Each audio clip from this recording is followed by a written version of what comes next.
Hi there, and welcome to the Everyday Millionaire Podcast. My name is Patrick Francie, and I am your host, and I want to begin by saying thank you for listening. On this show, I am having conversations with seemingly ordinary individuals who have achieved some amazing and extraordinary results in both their life and business. My intention is to inspire and help you learn and grow by having my guests share their journey of how they face and overcome their challenges, but also how they celebrate their many wins. And now, let's get on with this show and have a conversation with today's guest.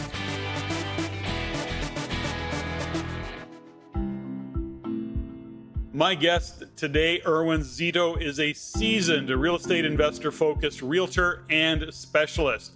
Over the past several years, he's been part of the REIN community in some way and has grown to be an influential voice in Canadian real estate.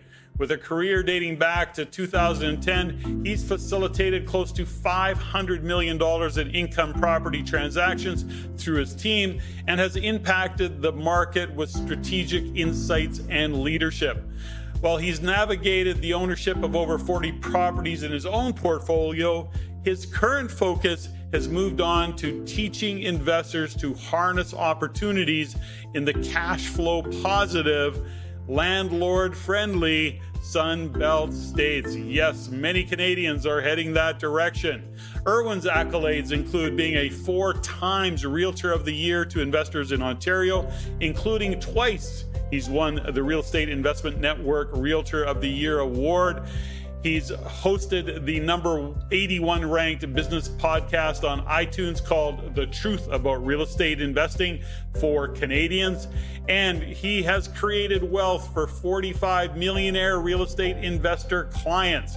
Beyond his professional achievements, Erwin is a dedicated husband, a father, and a self-described very terrible golfer who balances his personal passions with his commitment to real estate education and philanthropy. I'm looking forward to reconnecting with Erwin. I've known him for many years, and this is a great conversation. Let's get this show started.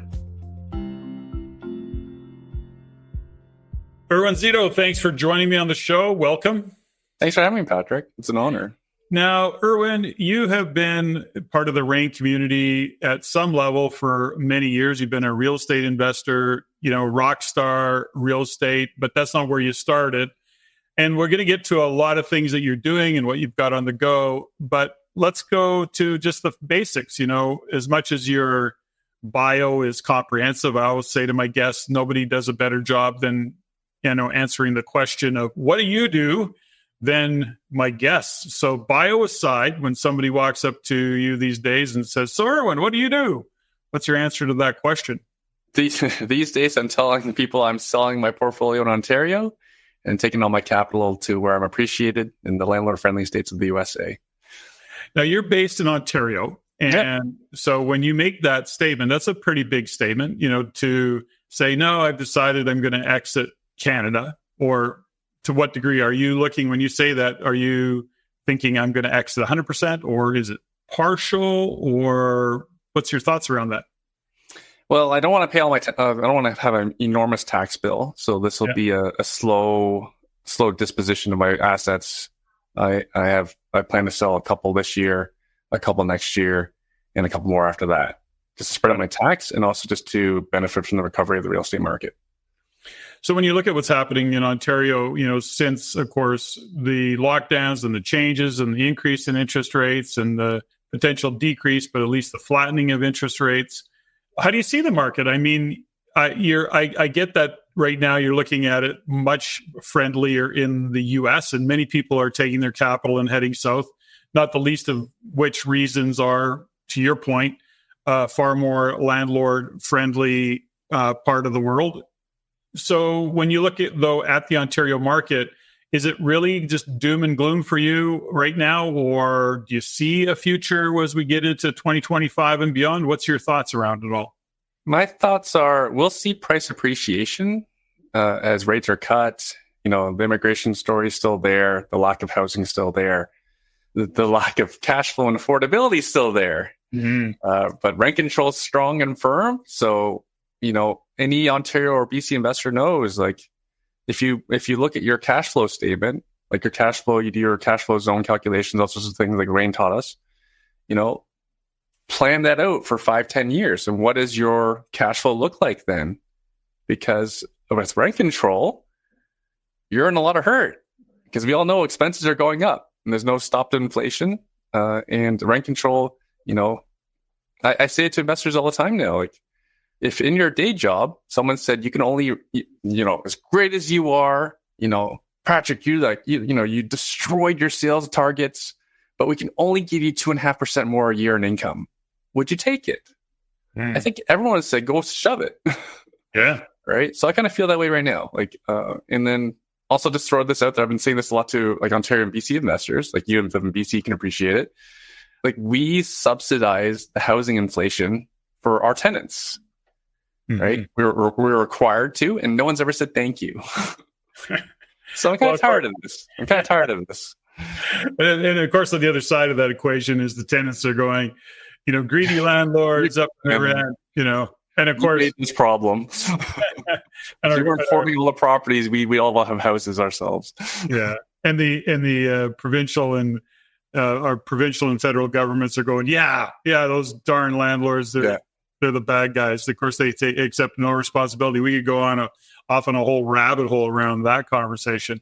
So when you look at what's going on in Ontario, let's just kind of talk about that right now. And if you've got clients that are in fact saying, I can't make it make sense to me to go to the US, what are you kind of suggesting that investors do in an Ontario market? Or are you saying, let's not do Ontario, let's see what we can arrange in another province? What's your approach to, or what's your thought process around a solution for supporting investors that want to stay in that Ontario market? Or do you have a solution? Or are you just saying, sit and hold? Or what's your thoughts around it? I can't say I have a solution. It's just like everything's like a shade of gray, or like, there's good, better, best, right? So I, for example, have a significant portfolio of student rentals, and so do my clients. So student rental is a great place to be in. I think it's probably the best place to be in if you're in Ontario, specifically university students as your target rentals, because they graduate university, they graduate undergrad or master's or whatever it is, and they leave. And that gives you an opportunity to raise the rents. And also tenants, generally, they come from high-income families. Their families have budgeted for university and housing, all sorts of things. So in my experience, they've been a really great profile. But there's still downfalls to the strategy because even though the city and the fire department are satisfied with how I operate my business, the lenders may not be so satisfied with how I operate my business. So it's not a scalable strategy in that you can't refinance it. There are a lot of gray areas. And now for my market, for example, in Hamilton, we're now experiencing rental licensing.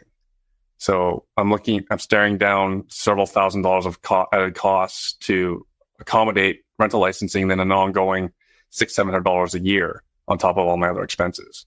So just unpack that a little bit, Erwin. Before, that's a pretty relatively new initiative. So what is it for the listeners that aren't familiar with what's going on there in that licensing in Hamilton? And I know it's a municipal initiative, I believe, but you can clear that up. Tell me a little bit about the licensing and what does that mean? So first off, I'd like to say there's a lot of things about the licensing I like. There's some things I don't like. So the specific to Hamilton is they've targeted the wards, the areas around the college and the university. This rental licensing was specifically meant to flush out the student rentals, especially the bad operators. So part of the requirement is for fire inspection, city inspection, electrical inspection, and just make sure everything's all good, which is totally fine. It's a little overboard because, for example, some of my properties, they have legal basement apartments, right? So the city's already been through my property. I already have my ESA. Everything's already been inspected. So why do I need to go through everything again, right? So there are some good things about it. And I also just add the fact that the majority of the people who died in fires in Hamilton were university students, which is why I fully back many things, right? So fire inspection, I love it. But a lot of the other things, some of these other things, like, for example, every 2 years I need an electrical safety inspection when I never touch the electrical. And even still, if I need to do electrical work, I generally have to open up an ESA permit. So this is just excessive and doesn't make any sense. It's Well, also in line with what other municipalities have done. I think there's a couple things around all of these things, which is really frustrating for, entrepreneurs, business owners, whatever you want to look at, is that, bureaucracy begets bureaucracy. And so when you look at and say, okay, well, electrical every 2 years, you got to certify, if that's the right word, or relicense. What it is to me is it speaks to the longevity of keeping the bureaucracy alive. And that's just the bitter side of me that gets pissed off at bureaucracy. But having said all that, I mean, you did mention something in the background, which is that there's been incidents where, fire and death and mostly students. And so it does really speak to the fact that safety is an issue and that it has to be addressed. And that's one way. The licensing is one way that they can address it. When you consider what's going on with the amount of student immigration, are you concerned about, because what happens, I know that other rental housing providers are bumping up against this, which is, you rent to, 3 students, and the next thing you know, without you knowing it, there's 7 in there. And the next thing you know, they're overloading electrical and they're doing all the things that actually are a little dangerous in terms of just the capacity of your existing system, and it can overload, and blow breakers got all that. And then there's cheats that go on, and the next thing you know, you got an issue. So is that been an issue for you, that maybe not you personally within your own business of student rentals, but is that an issue that you're hearing about or seeing show up? Is that, we rent to 2 students and the next thing you know, there's 7 of them there? I've heard from other investors that happens. My clientele, however, we focused on university rentals. So the universities did not accept nearly as many international students as the colleges did. Got it. Right, like U of T, I think accepted like 17,000. U of T, the country's largest university by far, accepted 17,000 for a 6-month period, versus Conestoga College, which is a small college in Cambridge, accepted something like 37,000. Right, you eclipsed the largest institution in Ontario, in Canada, by that far. So my point though being is that it's not the international students. The growth is not that as huge a story for universities. And also, what I've always taught my clients is I prefer the local Canadian profile, not like a racist thing or nothing like that. Yeah, it's more about and for anyone who lived in the house with other students at university was, they'll remember when, hey guys, my mom's coming this weekend. Can we all clean up? And then the house gets cleaned up, right? Yeah. And then if it's not clean enough, someone's mom comes and does more cleaning. Yeah. Right? This does not happen with international students because the parents don't come. Right? So I don't get that, the more conscientious ownership and keeping it clean. So that was why my preference has always been for like students that were somewhat local. Well, it depends who you talk to. A lot of people right now are saying, don't be that rental housing provider that caters to students. It's, it's crazy. It's nuts. It's like, there's lots of downsides to it. But there's NIMBYs for everything. Yeah.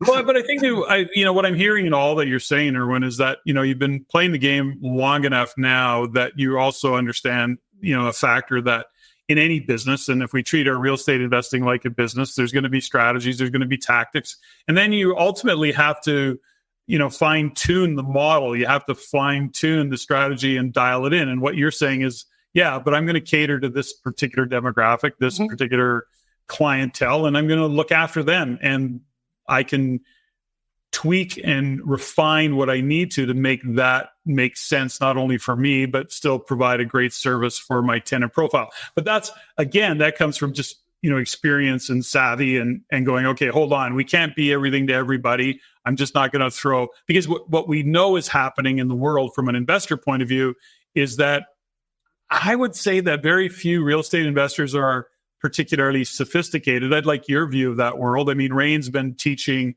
real estate investors for over 30 years, on how to invest in real estate, how to treat it like a business, system strategies, that kind of thing. And I know the Rockstar guys, do very similar kind of education, but that's not necessarily the case for a lot of investors. They're just going, can I make money? Yeah. Let's buy a piece of property, throw some bodies in there and collect rent. And I may be over exaggerating or oversimplifying, but I don't think I am. What's your thoughts? You're in it.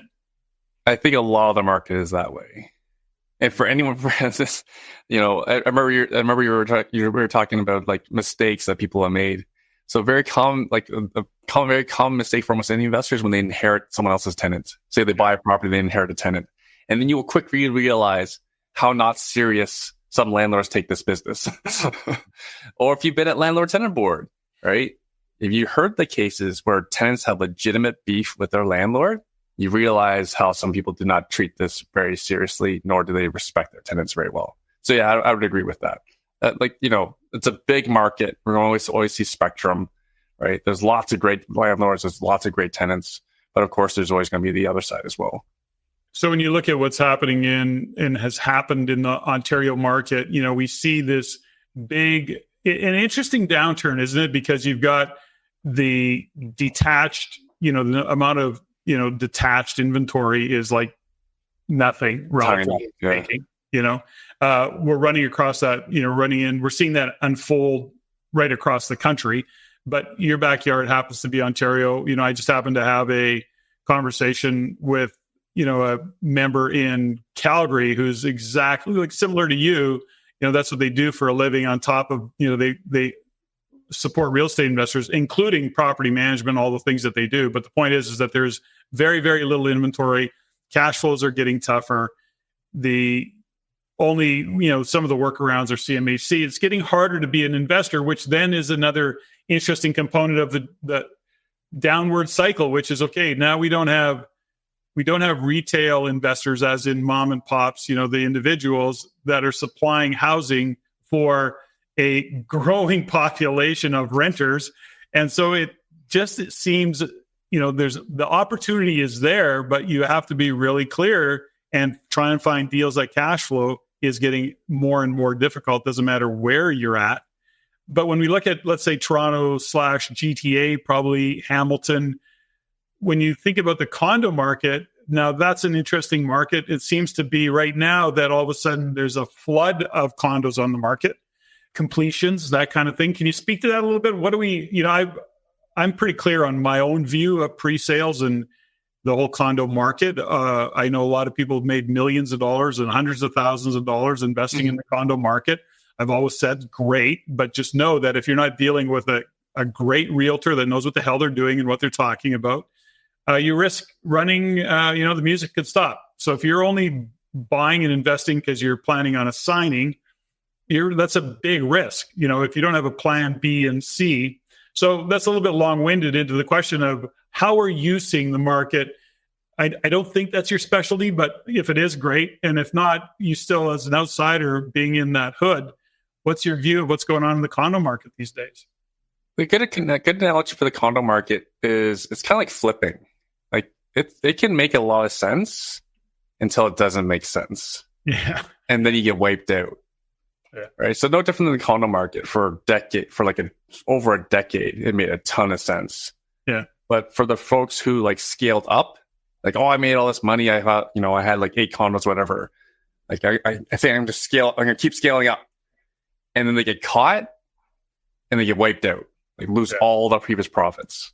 Yeah. So no different than flippers. It's really sad because there are flippers who I had one flipper speaking to. He had done like 6 successful flips. And then the correction wiped out all of those gains. So all of that effort for nothing. Well, and a lot of it was, there were so many paper gains. Nobody had really, I shouldn't say nobody. Not everybody had taken money off the table. So in other words, they were making big gains on paper as, prices went up and assignments were being done and they were able to flip those deals. There was a number that didn't put any cash in their bank account. It really was just a paper gain. And then that got wiped off the table really quickly. And now the challenge is they can't get financing. They can't qualify for a mortgage or the value of the property is below the appraised value by the bank. So it gets quite, and how much of that mess are you seeing? I mean, I guess if I asked a mortgage broker, a slightly different answer than you give, but again, you're in it. So what's your view of what's going on that way? For the assignment market, it's not really tracked that well, right? Okay. So it's mostly anecdotal and it's a bloodbath out there. Yeah. We do see some stories about units being returned to the builders. So at best, they're out 15%, like what they put down. Because typically for a lot of condos, it's 5%, 5%, 5%, 5%. Yeah. So they've given 3 payments of 5%, and they can't come with that last 5 because they can't qualify for the mortgage. And just to add to that, they had not planned for Plan B, Plan C. Like they had not planned to be able to close and rent it out, right? Mm-hmm. So at best, these folks are out 15%, and assuming the builder doesn't sue them for any further damages. Right. So we are seeing, so I've heard lots of stories around that. I've heard stories about investors who are really deep pocketed and walking into builders' offices and be able to pick up those same units for like 20% less than what the previous buyer bought them for. Mm-hmm. Right. So there's monster opportunity and there's monster loss out there, specifically in the assignment market for both condos and anything that was like smaller town, new construction, even if it's a house. Mm-hmm. Right. So it's not that tracked that well, again, because the assignment market's not on MLS, so there's no data for it really. Mm-hmm. But most people know, like any buyer for this sort of stuff is looking for a deal. And I would think that most savvy investors would be starting with 20% less than what they paid for it. So, got it. So when you look at what's going on, we look at Ontario, you making a decision, is a personal decision. You're saying, something, I'm going to slowly get out of Canada. I'm going to exit when it makes sense for me. I'm going to move to US. I'm going to put capital into the US. I think you're talking about Florida or Texas, but I don't know that. I don't want to put words in your mouth. But when you look at that decision to move south and you're saying, okay, well, for me, I want to go to a much more landlord, rental housing provider friendly place, and the US is the place for me to go. Those are big decisions because all of a sudden financing changes. Now you're dealing in US and Canadian dollars. You're in Toronto, so you're not too long a flight to get there, but it logistically becomes a little bit more challenging, I think. But give me some more food for thought around, what your goal is around that and the intention behind it. So, like we were talking about student rentals, for example, earlier, and I can buy a single family home that will rent for better numbers than my student rental, and it's a single family home. So my student rentals and most of the market is inclusive utilities and internet, right? So I'm on the hook for a lot more things. And again, I mentioned earlier, student rental portfolio is hard to scale because you can't refinance. You can't let the appraiser in to see that you have a bunch of students living in a house, right? Yeah. Versus in the States, it's debt service ratio mortgages. So like commercial style that everyone really wants. I don't have to qualify for it personally. As long as I have a down payment of 25, 30% down, rents cover my expenses, I get a mortgage and I can have as many as I want, which is incredibly, really, really important because my plan is to own 20, 30 houses in the States. It's way more scalable to be a USA investor, even though I'm Canadian, than it is for me to own properties in Canada. So how are you handling the financing side of it? Because there was a point in time where financing for Canadians was problematic. Has something changed or have a new strategy evolved? How are you handling financing? I mean, you're looking at way different price points as well. I mean, you look at Florida and what you can buy for a couple $100,000 as a number versus you'd pay in Canada, 600 or something ridiculous like that.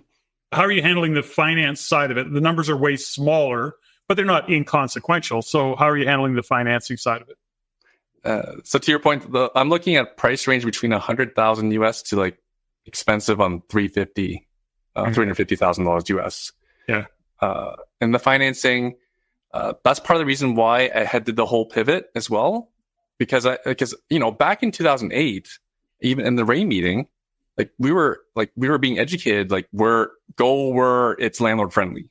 Sure. So always Alberta, I think Saskatchewan is. We always talked about there's lots of landlord friendly states in the US. Yeah. What stopped me though was there was no scalable financing.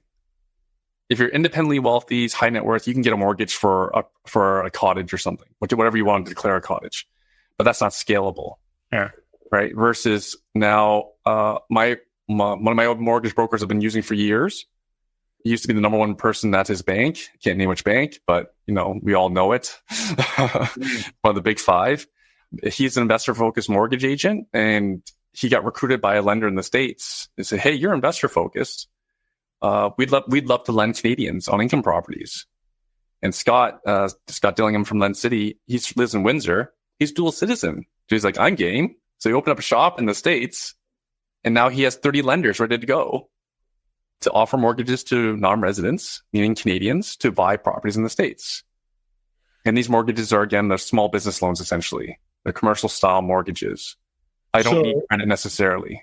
Rates are a little higher, I'm assuming. Yes. And when are you talking 10%, or 8%, 12%? What kind of rate are you looking at? A non-resident with no credit. So they automatically, I believe the assumption is they just assume I have 650 credit. Right. So my rate will be at least 100 basis points higher than an American with credit. Got it. So I'll have credit in about 2 years' time. Right. Yeah, and then my rates come down. So we're at historically high rates right now. So I'm pricing my mortgages at 8.5. Right. Right. With an expectation that I can refinance in 3 years. I'll get a mortgage with no prepayment penalty. And then year 3, I'll pay that off with another mortgage at a lower interest rate of like 4.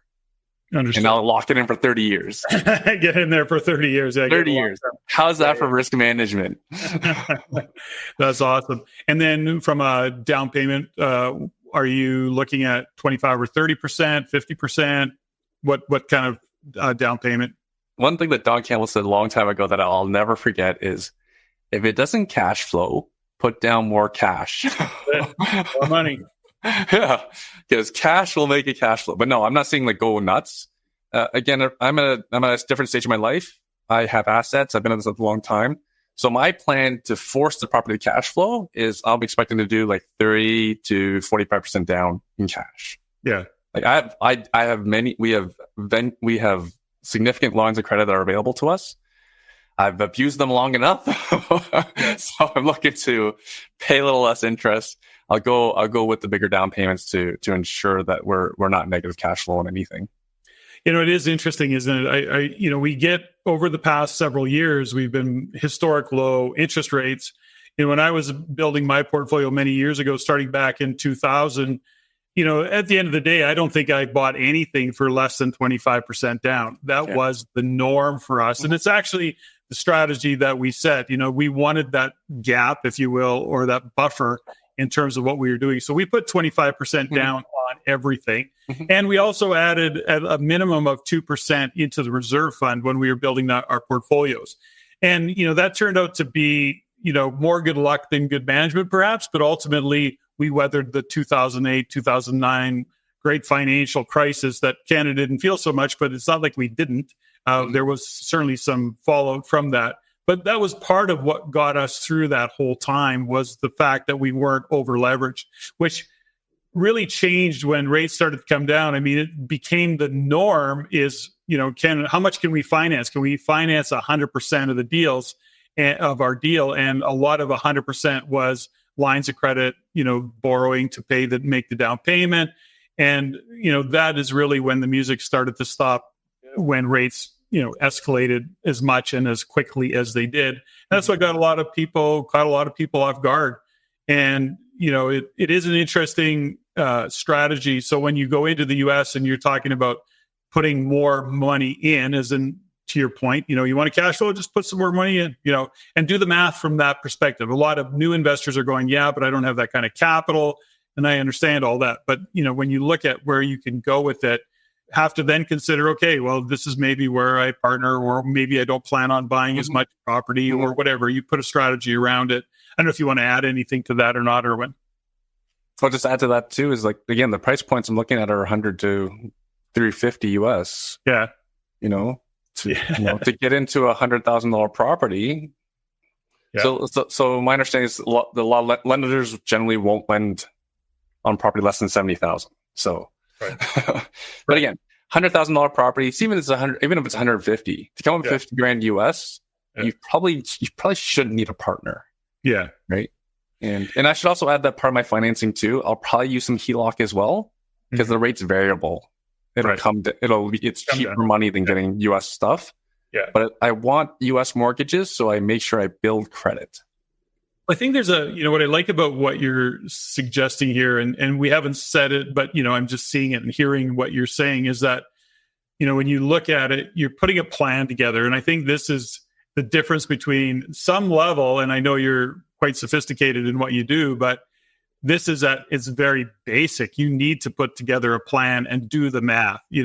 People get caught up in, price and all of the rest of it. But if you have a plan, and if you actually just do the math, and to your point, what you're buying for $100,000 US, so let's say 135 Canadian, 200, US, 270 Canadian, if maybe that's the number. I mean, you're still getting in relatively light, versus let's say I'm going to buy a $700,000 property in Calgary that I would need to put $140,000 in bare minimum just to get in the game. And then I have to figure out cash flow.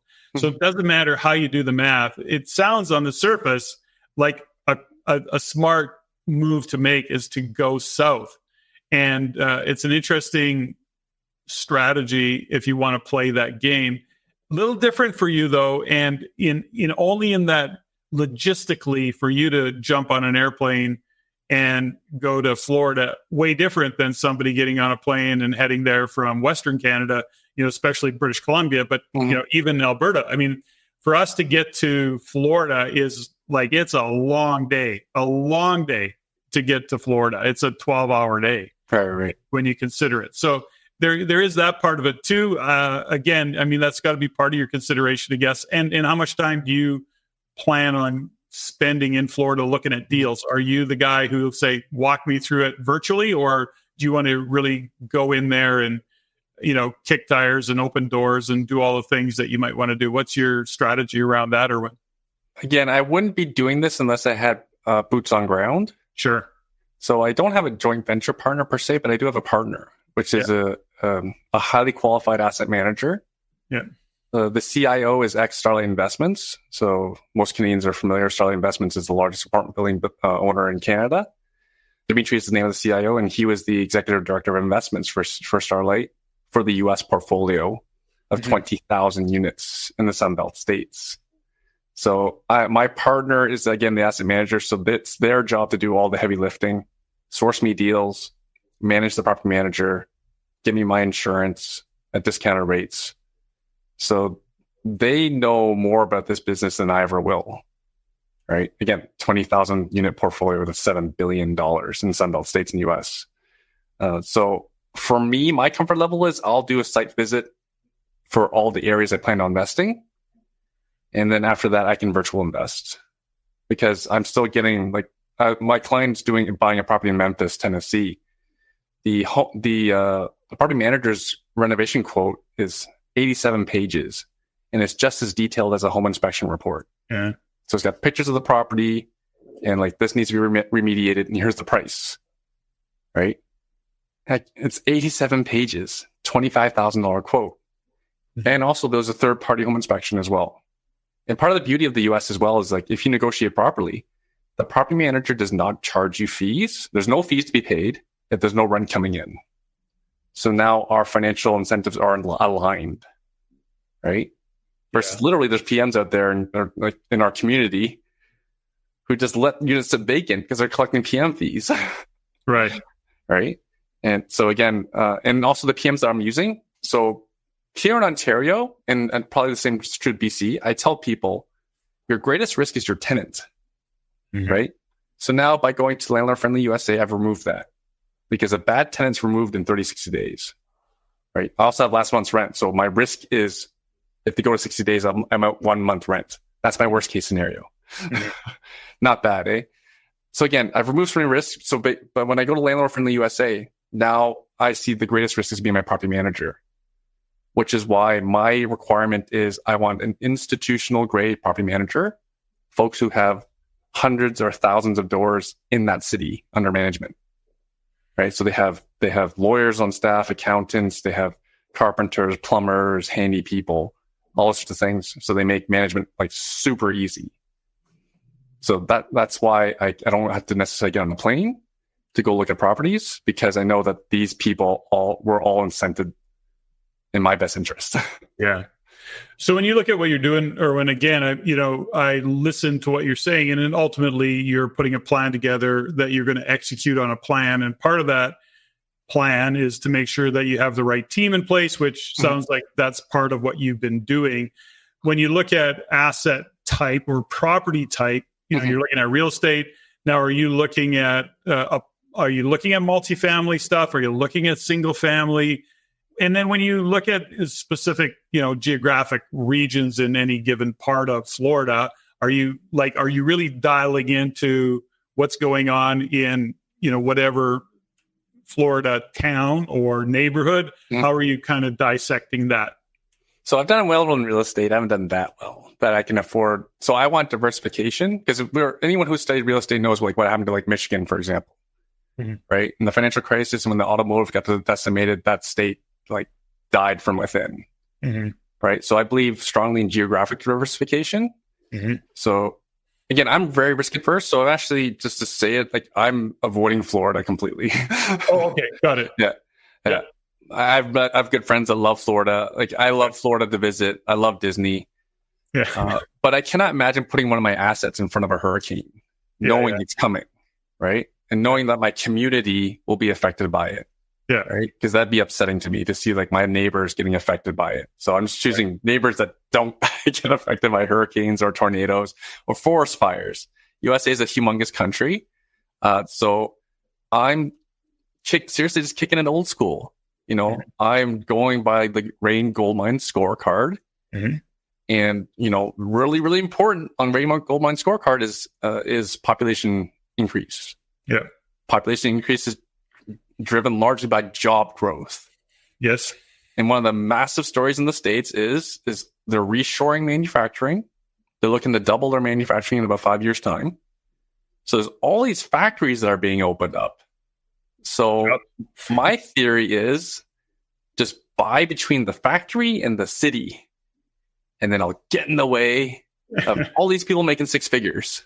Yeah. Right? For example, Phoenix, Arizona, they're getting Taiwan Semiconductor Manufacturing Co. They make microchips for Apple. They're the largest microchip manufacturer in the world. And the name is Taiwan. You better believe Taiwanese companies need to distance themselves geographically from a certain superpower. Yeah. And it's going to be 30 miles north of Phoenix. So it'd make a lot of sense to buy somewhere between TSMC and the city of Phoenix, Arizona. Right? And just they're planning on having 2,000 or 4,000 manufacturing jobs just at that one plant. And they're making microchips for AI, 5G. I'm not as smart to know how to do 5G or AI stuff. So I know real estate. So I'm just trying to get my real estate in the way of all that 5G, AI, lovely stuff. Well, you're playing the game, which is smart. Number one, you're doing the research and looking at what's going on, geographically, yes, but also, to your point, when you look at what is the job growth, what's the future of a region? So we talk about that often, is that, when you've got factories going into a region, when you've got sustainable businesses that are saying, no, we're going to open up shop, that means jobs are going to be there. People are going to move into the region. And then ultimately, they're going to need a place to live. And you want to be that rental housing provider, because a lot of people are going to rent first. That's what they do.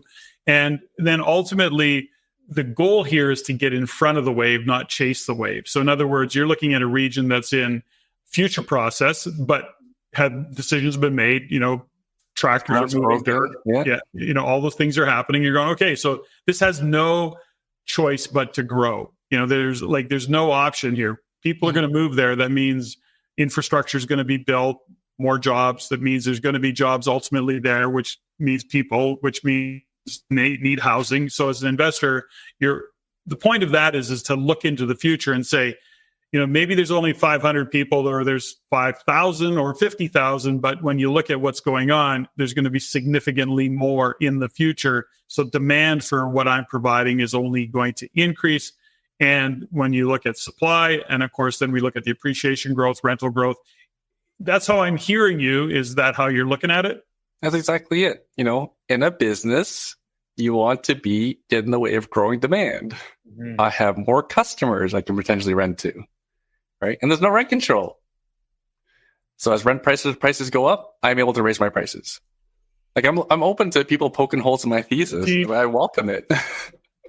This many years later, there's not much of a hole to poke in the thesis. I mean, there's always, with any investment, there's some inherent risks. I mean, if you really thought it through, you'd probably come up with some risks. Well, what happens if there's a change in the chip manufacturers and they decide not to make chips there? I mean, there's all these kinds of things, but it's also not a one-horse town. So it's not like the only thing that will drive that region is chip manufacturing, because out of that will come other businesses, and out of that will come other factories moving into the area, building different things. So yeah, there's always some risk with anything, but ultimately the risk is pretty minimized when you look at what the plan is. Agree. And not to focus completely on Phoenix, Arizona, but Phoenix, Arizona was already getting tons of immigration from California. Yeah. Like, who knew that, when you don't punish crime, that people want to get out of town? Yeah. Or, and if you look at the state of Texas, for example, the GDP is like $2 trillion for the state of Texas, and the population of 30 million, versus Canada's GDP is almost the same, with a population of 39 million for that GDP number. Yeah. But my point though is that Texas is incredibly diversified, right? And again, that's why I was talking about diversification. I may be buying your chip plants, but I'm buying your almost all of them. So if one fails, my other properties in other markets will be perfectly fine, because those chip manufacturers will be winners. Yeah. And you asked me about asset class. So I'm just doing single family homes here. Because I don't, first of all, Sunbelt states, they don't have basements. Yep. Right. And, like here in Hamilton, the retail price of a basement suite conversion is $160,000. Yeah. Right. For that kind of capital, I can own 2 houses in the States, right, that come with land. Yeah. And the rights are all in my favor, and there's no rent control. Right. So to me, this is incredibly a pragmatic decision. It's interesting around all this. So, just kind of to bring it back a little bit about, Erwin, about your journey. I mean, you were known as Mr. Hamilton back in 2010, I think, when you entered the REIN room, maybe a little earlier, somewhere in that region. Yeah. When you look at Hamilton, you were investing early, you did what you could do.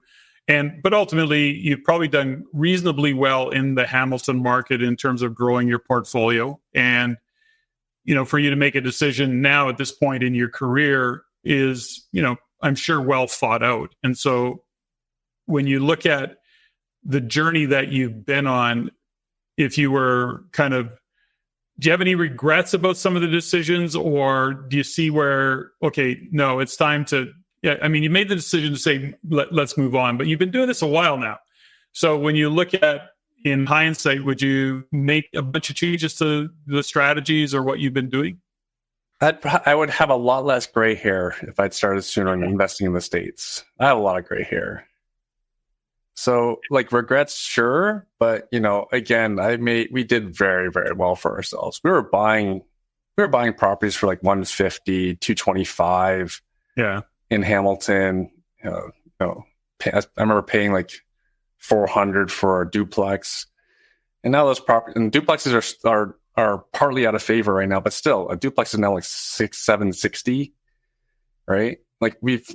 Many of our properties have gone up very significantly. One property in St. Catharines of mine that I'm selling, it's almost tripled in value in 10 years. So it's not perfect, but we've made a lot of money. So let's talk a little bit about, your overall career, Erwin. When you think about it, you got into, I recall it was a few years ago, you did a Grant Cardone event. Did that produce the results that you were hoping for? Oh, it's amazing. Just even to have that time with Grant, it was just interesting to see how one of the biggest influencers in our space works. Right. And it's also interesting as well because, you're an influencer. I don't know if you consider yourself an influencer. I'm categorized as an influencer. For some reason, that seem to be the lightning rod for anyone's criticism of Grant Cardone. Well, Grant Cardone he's a big personality. He's controversial. He's polarizing. I mean, that's part of his gig, right? That's part of his brand. He may not see himself that way, and I don't think he even cares. But ultimately, he's one of those polarizing individuals. But you go to the other side, Tony Robbins is polarizing for some people. So it really is, who do you speak to? Who do you land for? It goes back to not everybody's going to like you. I guess at some level, I'm probably polarizing. I don't really think about it. I think the ultimate, ultimately, if you stay true to what you're doing and you're operating in integrity, with your brand, with your mission, and you're staying true to what it is, which is to support the success of others. That's my space. I don't have an agenda of selling real estate. So for me, it's not too complicated. Some might disagree with what we teach, but ultimately that's fine. I mean, we still have a track record that we have around it. Grant is a little bit controversial in just how his approach to things. But I have noticed the past couple of years, he seems to have mellowed somewhat. I don't follow. I don't know. Is he? We'll see. But to add to your point, behind the scenes, when I was in Miami, when I went down to visit him and record a podcast, and I was down there for a couple of days meeting with him and his family and his staff. Behind the scenes, his staff adore him. His investors like him a lot because he makes his investors and his staff money, right? So for anyone who wants to be an influencer going forward, do not ever forget that. If you make people money, they will like you. If you lose their money, they will hate you, right? So yeah. Well, I mean, sure, straightforward. So let's talk a little bit about make money, lose money kind of conversations, because lots of controversy around what's going on in the world with this whole real estate boom that we came out of. Now, a couple of years later, some of the proverbial shit's hitting the fan because, promissory notes, joint ventures, deals gone south. What's your view of it when you look at, is it just the blind leading the blind? Is it investors who are just driven by money without a plan? I mean, you think about it. We've spent the last 40 minutes just talking about US and Canada and, you discussing your thought processes, but it's all built around you're looking and you have a plan. Like there's a thought process there. It's complete. It's, risk mitigation. There's a lot of investors out there. And I think it's really where I see the challenge is that as an investor and in the business or in the industry of supporting investors and making money and doing it with a plan, with a thought process, educated, I see a lot of this unfolding where investors just put money in. Real estate always goes up with no consideration for, okay, what's the plan? What's plan A? What's plan B? What's my risk? Is the paperwork covered? Do you have some insights into that from your perspective? You're more boots on the ground. You're in the trenches. What are you seeing, hearing? What would you give in terms of guidance to somebody? I'll sadly say I know more than I probably should. Because I have a lot of... the real estate market is really small. We used to talk about this in REIN all the time, right? How tiny the market is. Even though it's a big country, like within 3 phone calls, I know I can get a lot of information on almost any investor in the community, right? So I know a lot about behind the scenes what happened and whatnot. I'm not going to go into too much detail about it. But we're going. I mentioned it on my show when you were on my show. You've had your business for 41 years, right? I believe almost everyone would qualify. Would say that's you will have a level of mastery, right? You survived 4 cycles? Yeah. Some of them are really close, by the way. and you learn lessons from them, so you know how to make sure you survive. Versus the folks who went under kind of recently, they'd never been through a cycle, right?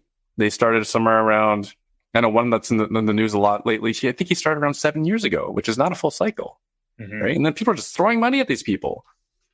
And it's something that, you talk about real estate as a business. What is the lifeblood of every business? Yeah. Cash flow. Right? Cash flow from operations. Versus the folks who are going that are going through creditor protection, and I cannot see how they avoid bankruptcy. Is they had 31% of their portfolio was structurally vacant, right? Crazy. Absolutely insane. Yeah.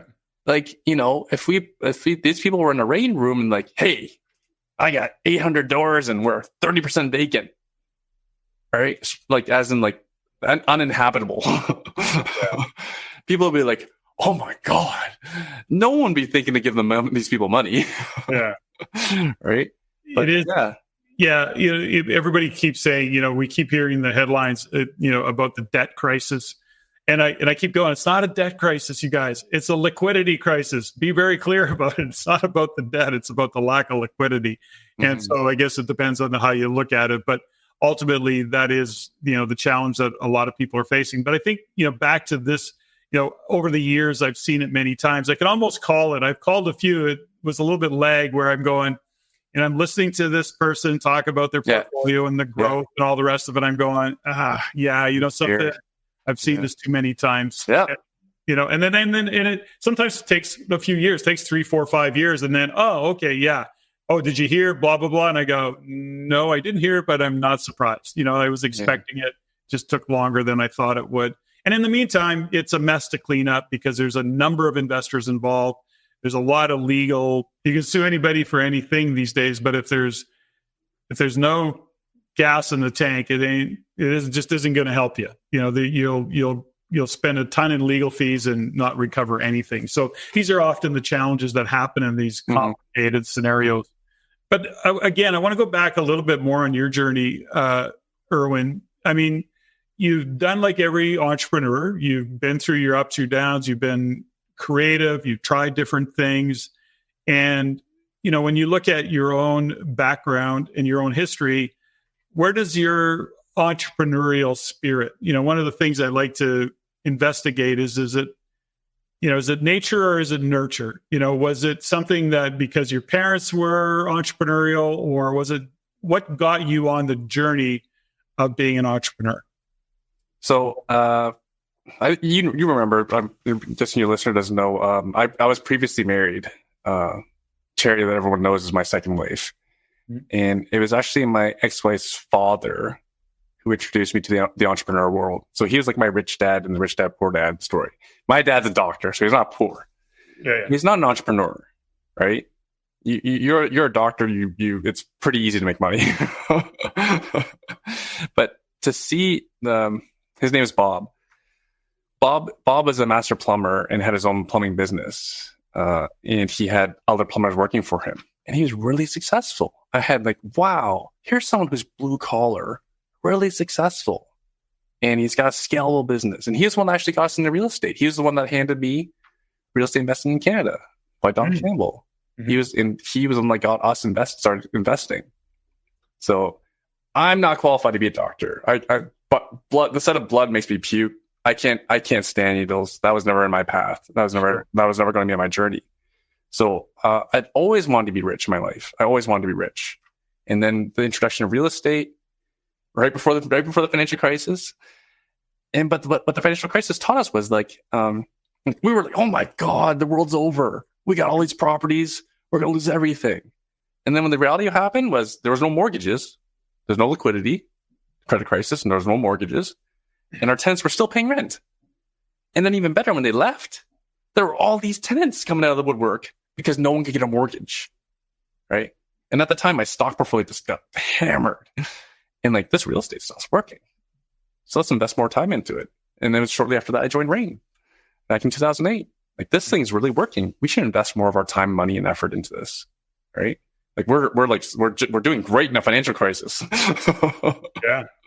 Yeah, we knew it. We've only bought one house in 2018. We're going to regret only buying one house in 2018. Yeah. So yeah, it was all those things, like being taught that entrepreneurs can be successful. You can be successful in real estate investing, and then the proof of surviving the 2007, 2008 financial crisis.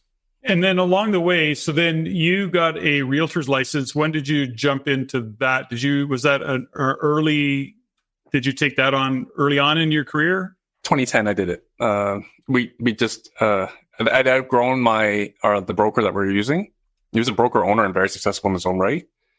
But I'll remember I said to him, hey, I bought this REIN thing, and REIN identified the Red Hill Valley Parkway as being really important to real estate values. So I want to focus my attention to be buying near that in Hamilton. Mm-hmm. And he said to me, that makes no sense. It's already been priced in. So to give people the data point, like houses were like 200 grand around that major infrastructure improvement back then. Like those same houses are worth over 700, 1,000 now. So one person's opinion that it was already priced in, could have cost me a lot of money. Yeah. So here was someone that is supposed to help people make money, but didn't understand economic fundamentals, right? So then, there's that point, I decided, it's not like I just wanted to get my license for my film family to invest. Yeah. And then it was actually one of my really good friends at REIN. He said, "Hey, I know you already have a bunch of properties. I'd like to start investing in Hamilton too. Would you help me out?" I said, "Sure. I know exactly what I would buy. That's easy." So here's a property. These are the fundamentals around it. Here's how it cash flows. It makes sense. I would buy it, so you should buy it. Mm-hmm. And then that's how the business started. And the more people found out about it, and I have a lot of clients, and I still have a lot of clients from REIN. So what's the future? What's Erwin Szeto's future when you look? I mean, you're still a young man. You're going to go south with your investment capital. Would you then have a goal of being a full-time investor, or is it kind of like, no, I'm going to work my day job, do what I do in Canada in terms of supporting people in buying homes or investment properties that want to stay in Canada? I myself am going to go south. Like, what's your future look like in terms of your plans around what you do and how you do it? My somewhat short-term goal is to acquire between 20, 30 properties in the States in a couple of years' time. Mm-hmm. And within not too long, 5-7 years, I want to be cash flowing over $100,000 US a year before taxes. And my day job, I like nothing more than talking to investors and giving them their options. Mm-hmm. And for example, this last week, I was speaking to a lady who's probably in her 50s, and she's in Vancouver. Mm-hmm. We're talking about investments. So her context is Vancouver, Greater Vancouver investments. And I was showing her properties that cash flow, properties that like 5 to 7 cap rates in a single family home between 100 and 350,000. And her eyes just like, oh my God. Yeah. And the landlords have all the rights. And I completely enjoy having these conversations. And I kind of have this funny thing in the back where I like sticking it to our government. I'm bringing the investor community away from your tyranny. Yeah. Right. Into somewhere where we are welcome, where people are not accusing us of being the problem or hoarders or slumlords. Like, appreciate that the mayor of my town, Hamilton, is Andrea Horwath, former leader of the NDP party. Yeah. Right. All levels of government, even the city councilors, do not like us landlords. So why would I stick around? And I always wanted to be part of the solution. I was teaching people how to duplex, so we were creating more housing, which is the solution, to create more housing. But yeah, we're not welcome here. So why would I stick around and take this abuse? Yeah. I hear you, and I'm often shocked by the number of municipalities that have gone into that NDP world. Quite surprising. I look at Alberta. City of Toronto. Yeah. Look at Edmonton, look at Calgary. I'm going, what the heck is going on? Yeah. And this too shall pass. It is a cycle. And, that cycle can be very painful for the next few years, as this will probably continue for some time before that cycle is complete.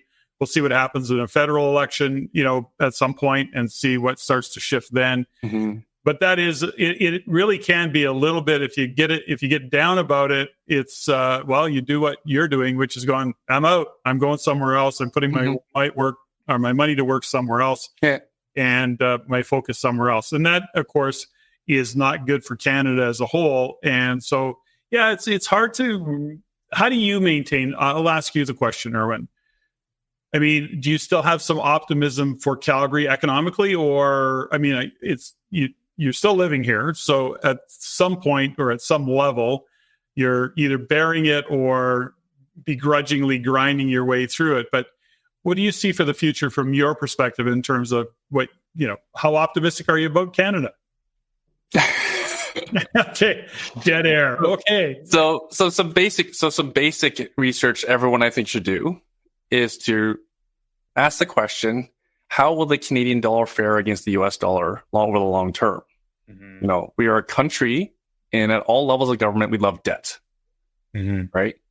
To a Canadian per capita, we're about 30% less productive than an American, right? We talked about job stories and going on in the States, right? I think the Americans are getting something like 7,000 or 8,000. Sorry, Texas alone is getting like 7,000 or 8,000 manufacturing jobs just in microchip manufacturing. All of Canada, I think we have 2 major job stories. One's in St. Thomas, Ontario. One's in Windsor, Ontario. That's the only job story. The rest of our economy is driven by bringing in immigrants, right? But Canada still doesn't invest. That's why we're still 30% less productive per person than the Americans. So there's obviously a future for Canada if we can get our head out of our asses. The world still needs oil. Like, the world still needs natural gas. We have all these minerals in the ground that are needed for electric vehicles. But like, hear what I'm talking about. I'm talking about like mining the earth. We don't make anything, right? When Elon Musk decided that we're going to open up another gigafactory, there was I don't even look our direction. It's going straight to Mexico. Yeah. Right. And they're going to invest more in Austin, Texas. Right. They're probably looking to double their output in Austin, Texas. So, yeah. But you mentioned Calgary. I think Calgary's wonderful. I'm going to be in Calgary and go skiing in a little bit. But again, a friend of mine who's tearing down a house in downtown Calgary, because I believe you can do 5, or I think you can do 8 as right in Calgary, right? Yeah, exactly. Depending on footprint, the envelope, but yes. So a good friend of mine's telling me, he's nothing to sell me. He's telling me the truth. He's actually trying to look to raise capital for me. He bought a house near downtown Calgary. He's going to tear it down, build 4 townhouses. Each townhouse will have a basement apartment. So he'll have an 8-plex. And that sounds amazing. That's exactly what Calgary needs. They need more housing supply. Now, of course, I'm an investor. So what's your cap rate at the end of that? He goes, 5.6%. I'm like, I can walk into a single family in landlord-friendly USA for like 5.6%. And do nothing. And then I can just buy it turnkey with the tenant. Yeah. I do nothing. I cash flow day one versus go through a development project of building 8 units. Right? This is just math and pragmatic decision. So Calgary is wonderful. Calgary investors do great. For my appetite and also my wants to diversify and earn some US dollars, what I'm doing makes complete sense to me. And again, I'm buying like near the top 10 towns of America based on sound economic fundamentals, which is what I built my investment portfolio off of when Hamilton was the top place to invest in Ontario. Just following the money. Love it. So as we start to wind down, Erwin, I'd like to have just a couple of fun questions. Just sure. We call them rapid fire, but they're rarely rapid fire. I'll keep it simple. I'm a slow guy, so I'll just keep it simple for now. Warm up to the questions. Apple or Android? I'm an Apple guy. I'm not that smart. Apple guy. You've been an Apple guy for a long time, though, right? I've done both. I had an S3, I had an S9, Samsungs. Yep. Yeah, so again, but I'm just busy, so I need less options. I love Costco because there's so few options. Pre-screen it for you. Pick from these 2. One's our brand, and one's someone else's brand. You pick. I'm an Apple guy too. So, do you have a favorite tune, a favorite band that you listen to? Or are you a music guy? I've been trying to get more into music lately. I found I've been overly productive, and I thought that got me a little too stressed out. Too many audiobooks at like 2 times speed. I'm kind of like, I like a lot of old stuff. Old rock and roll, or it's funny because like there's that song like the people talk about like Beatles or Rolling Stones. I like them both. For sure. Favorite movie? I'm obsessed with superheroes. Really? Yeah. So I love Spider-Man. I love Superman. I love all the Marvel universe. Yeah. I just recently watched the movie. I don't remember the full title of it, but it was the making of We Are the World. And Netflix. Netflix special. Can't recommend it enough. It was really great. And then it was a documentary style. And then it went. It was documentary style, but it had a lot of original footage. Most of it was original. Though most of this documentary is original footage of all these young rock stars. And it's really, really well done. I've seen it a couple times now. I watched it by myself, and when Stephanie was in China, and she got home, and I said, let's watch it again. So we did. And I would watch it a third time because you start to see the nuances in it. And I just found it quite fascinating. So anyways, we digress in the conversation of movies, but it was a good one. And then just the other night, we watched an old movie, Joe Black with Brad Pitt. And I have to say, Joe Black is a great movie. It's a 3-hour movie, but it's a great movie. So haven't watched it. A couple of movie recommendations there. Your room, your desk, or your car? What do you clean first? Car. I don't know. Are you a car guy? No, I'm not. I drive a Tesla, but it's a highly pragmatic decision. I say car because my kids mess it up more than my bed or my desk. So you go, okay, got it. Yeah, totally. There's just more garbage there because my kids are in it. Yeah. Favorite swear word? Do you have one? You know what? You like we're talking about like, you know, like sticking it to this country. Like we're like I have FU money. Yeah. Right. I have FU. Like I'm not taking rent control no more. 9-month LTB. Like this is FU. I don't have to do this anymore. Yeah. So FU money. That can be a swear word. Got it. Cool. And if heaven exists, what do you want to hear God say when you get to the gates? Oh, I'm proud of you. Nice. As good as anything. And Erwin, final question. What are you grateful for? So much. Happiness is gratitude. Never forget that. Grateful for? I don't know. I'm looking at my wife's desk. I'm grateful for my wife because she supports a lot of the craziness I do, including this entire pivot to the USA. I told her I wanted to sell everything, all of our rentals in our portfolio. And she said, sell everything but the house I used to live in. There you go. Which is under rented by more than $1,000 a month. Oh, there's a little emotion in there. And she's accountant by trade, I think. Is she not? Yeah.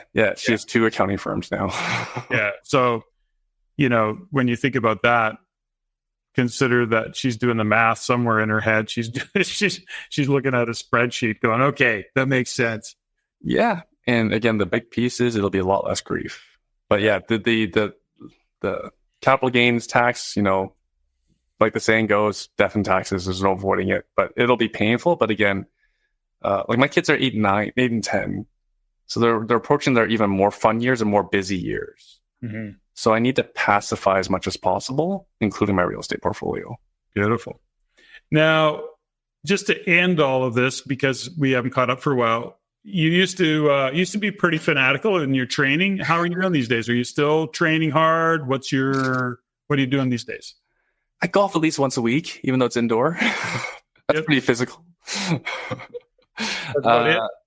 No, I lift weights. So my kids go to jiu-jitsu because again, I'm a pragmatist. So my kids are in what is generally considered the most efficient martial art. And while they're doing that, I'm lifting weights, which is lifting my own fat bum up a chill bar.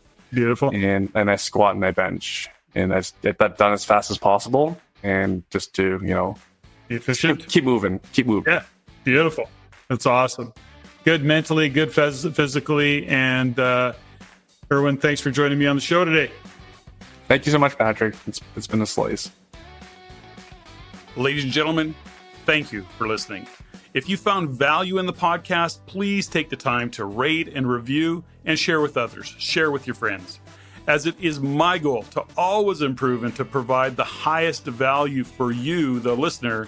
If you have any comments, suggestions, or questions you'd like answered, please email me at ceo@reincanada.com. That's ceo@reincanada.com. I look forward to hearing from you. And until next time, Patrick out.